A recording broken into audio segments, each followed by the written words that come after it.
കേന്ദ്ര സർക്കാർ ജീവനക്കാരുടെ ശമ്പളം പരിഷ്കരിക്കുന്നതിനുള്ള 8ാം ശമ്പള കമ്മീഷന് അംഗീകാരം. ഇന്ന് ചേർന്ന കേന്ദ്രമന്ത്രിസഭാ യോഗത്തിലാണ് തീരുമാനം. 50 ലക്ഷം കേന്ദ്ര സർക്കാർ ജീവനക്കാർക്ക് ഗുണം ലഭിക്കും. ശ്രീഹരിക്കോട്ടയിൽ 3ാമത്തെ വിക്ഷേപണ തറയ്ക്കും മന്ത്രിസഭ അംഗീകാരം നൽകി. 8ാം ശമ്പള കമ്മീഷനിലാണ് കേന്ദ്ര സർക്കാർ ജീവനക്കാരുടെ ശമ്പള പരിഷ്കരണം വന്നിരിക്കുന്നത്. ഈ 8ാം ശമ്പള കമ്മീഷന് അംഗീകാരം ലഭിച്ചിരിക്കുന്നു എന്നുള്ള വാർത്തകളാണ് വന്നുകൊണ്ടിരിക്കുന്നത്. ഇന്ന് ചേർന്ന കേന്ദ്ര മന്ത്രിസഭാ യോഗത്തിലാണ് ഈ തീരുമാനം ആയിരിക്കുന്നത്. 50 ലക്ഷം കേന്ദ്ര സർക്കാർ ജീവനക്കാർക്കാണ് ഈ ഗുണം ലഭിക്കുക എന്നുള്ളതാണ്.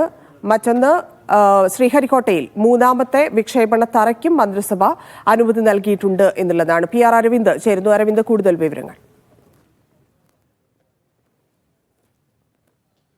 ഇന്ന് ചേർന്ന കേന്ദ്ര മന്ത്രിസഭാ യോഗത്തിലാണ് നിർണായകമായ നിരവധി തീരുമാനങ്ങൾ എടുത്തിരിക്കുന്നത്. 8ാം ശമ്പള കമ്മീഷൻ ഇപ്പോൾ കേന്ദ്ര സർക്കാർ അനുമതി നൽകിയിരിക്കുകയാണ്. നിലവിൽ 7ാം ശമ്പള കമ്മീഷന്റെ കാലാവധി എന്ന് പറയുന്നത് ഈ വർഷം 31-നാണ് അവസാനിക്കുക. അതുകൊണ്ട് തന്നെ 2026-ലായിരിക്കും 8ാം ശമ്പള കമ്മീഷൻ നിലവിൽ വരിക. കേന്ദ്ര സർക്കാർ ജീവനക്കാരുടെ ശമ്പള പരിഷ്കരണവുമായി ബന്ധപ്പെട്ടാണ് ഈ കമ്മീഷൻ രൂപീകരിക്കുന്നത്. കേന്ദ്ര സർക്കാർ ജീവനക്കാരുടെ ശമ്പളത്തിൽ വലിയ രീതിയിലുള്ള വർധനവ് 8ാം ശമ്പള കമ്മീഷൻ നിലവിൽ വരുന്നതോടുകൂടി തന്നെ ഉണ്ടാകും. എന്തായാലും ഏകദേശം 50 ലക്ഷത്തോളം കേന്ദ്ര സർക്കാർ ജീവനക്കാർ അതുപോലെ തന്നെ പെൻഷൻകാർക്കും ഈ ആനുകൂല്യം ലഭിക്കുമെന്നാണ് മനസ്സിലാകുന്നത്. അതേസമയം ഈ കമ്മീഷന്റെ ചെയർമാനും അതുപോലെ തന്നെ മറ്റ് അംഗങ്ങളുടെ കാര്യത്തിൽ വരും ദിവസങ്ങളിലായിരിക്കും തീരുമാനമുണ്ടാകുക. പക്ഷേ ചില വിമർശനങ്ങൾ ഇപ്പോൾ വിവിധ കോണിൽ നിന്ന് ഉയർന്നു വരികയാണ്. കാരണം ഡൽഹിയിൽ തെരഞ്ഞെടുപ്പ് പ്രഖ്യാപിച്ചു കഴിഞ്ഞു. ഡൽഹിയിലാണ് കേന്ദ്ര സർക്കാർ ജീവനക്കാർ ഒരുപാടുള്ളത്. അതുകൊണ്ട് തന്നെ അവരെ ലക്ഷ്യം വെച്ചുകൊണ്ടാണ് ഇപ്പോൾ ഒരു പ്രഖ്യാപനം കേന്ദ്ര സർക്കാർ നടത്തിയെന്നാണ് ചില വിമർശനങ്ങൾ ഉയർന്നു വരുന്നത്. എന്തായാലും ഈ ചെയർമാനും അതുപോലെ തന്നെ മറ്റ് അംഗങ്ങളുമായി ബന്ധപ്പെട്ട തീരുമാനങ്ങൾ വരും ദിവസങ്ങളെടുക്കും. അത് മറ്റ് സംസ്ഥാന സർക്കാരുകളുമായെല്ലാം